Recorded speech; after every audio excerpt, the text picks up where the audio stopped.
गुरु के वाक्य पर प्रश्न नहीं होना चाहिए। जैसा वो बोले वैसा हमें कर देना चाहिए।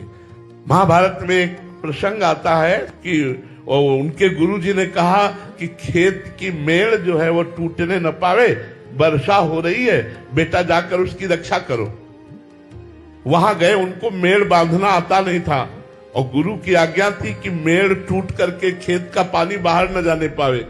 अब वो कोशिश किए लेकिन नहीं बंधा, तो उन्होंने अपने शरीर को ऐसे करवट करके शरीर को मेड़ में डाल दिया। पानी रुक गया। अब हटते हैं तो पानी जाता है, गुरु आज्ञा को उल्लंघन होता है। ऐसे गर्दन की सांस लेते रहे, पूरे शरीर, पूरी रात हो गई। गुरुजी ने कहा वो नहीं आए, तो उन्होंने कहा महाराज जी वो तो आपने भेजा था सेवा में, अब क्या पता।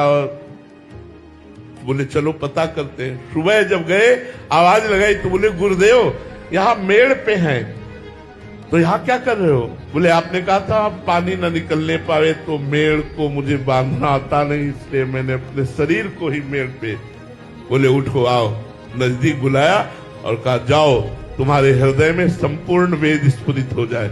पढ़ना थोड़ी पड़ा है, गुरु कृपा से वेद भगवान उनके वाणी पर प्रकट हो गए, स्वयं प्रकट हो गए। गुरु सेवा, गुरु अधीनता बहुत बड़ी बात है। भगवान शंकराचार्य जी की सेवा में श्री त्रोटकाचार्य जी रहते थे। वो कभी जैसे वेदांत चर्चा हो रही कभी नहीं बैठते थे। भगवान शंकराचार्य के कभी वस्त्र धो रहे, कभी वो शरीर सेवा में रहते थे। तो एक दिन गंगा स्नान करके आदि गुरु शंकराचार्य जी आए और उन्होंने कहा शिष्यों ने कि गुरुदेव इस श्लोक की व्याख्या कीजिए। तो उन्होंने कहा त्रोटक को भी आ जाने दो। तो सबने हंसी उड़ाई कि पढ़े न लिखे, वो केवल शरीर सेवा में रहते, उन्हें आत्मा से तो कोई मतलब नहीं, तो क्या उनके सामने वेदांत। तो भगवान शंकराचार्य जी ने कहा तुम गुरु सेवा को इतना लघु भाव से देखते हो। बुलाया और कहा बेटा इस श्लोक की व्याख्या कर दो।